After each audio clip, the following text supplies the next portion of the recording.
Alors, en ce qui concerne les bases du domaine industriel, il y a une notion fondamentale qu'il faut comprendre. Ça s'appelle le système productif. On ne pourrait pas parler d'industrie sans comprendre ce qu'on appelle le système productif. Donc, je vais commencer par expliquer ce que c'est que le système productif. À chacune des étapes de l'explication, je vais prendre des exemples, y compris avec les exemples des industries de la Startup Academy ou alors même des industries personnelles, pour que vous puissiez comprendre exactement quelle est la portée ou alors quelle est l'application pratique de ces notions. Le système productif, c'est un trépied à partir duquel on passe d'une matière première jusqu'à la distribution de cette matière première en un produit manufacturé. De façon globale, je n'ai pas envie de vous donner des définitions qui vont vous saturer le cerveau. De façon globale, c'est de ça qu'il s'agit.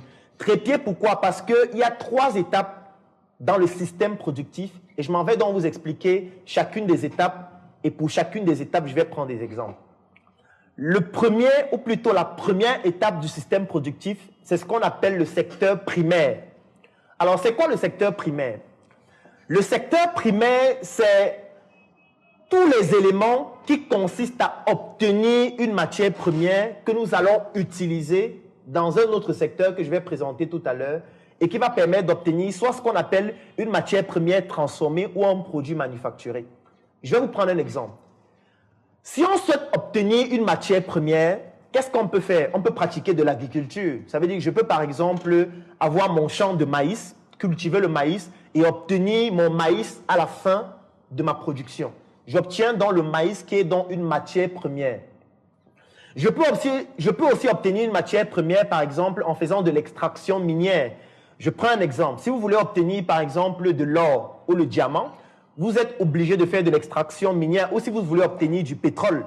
C'est-à-dire qu'on va creuser des puits pour pouvoir trouver le pétrole là, extraire ce pétrole. Pétrole donc qui est une matière première qu'on va utiliser dans le système productif afin d'obtenir un produit manufacturé.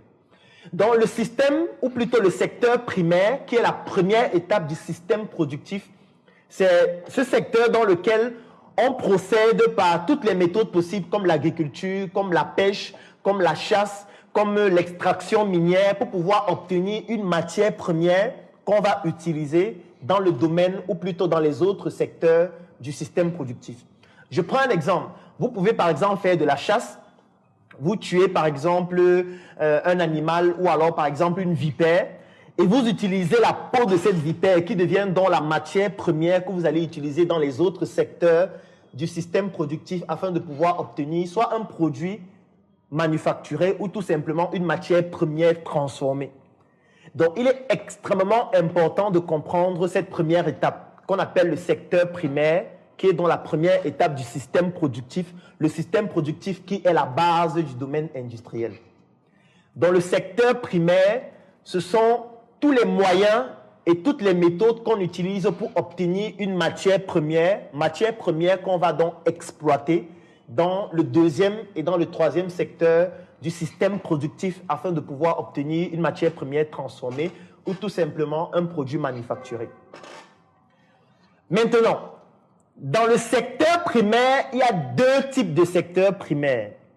Il y a le secteur primaire artisanal et le secteur primaire industriel. C'est très important de comprendre la différence entre les deux. Il y a le secteur primaire artisanal et le secteur primaire industriel. Je vais prendre un exemple de secteur primaire artisanal. Supposons que vous voulez obtenir une matière première comme le maïs. Vous décidez d'acheter 1 hectare de terrain pour pouvoir cultiver votre maïs.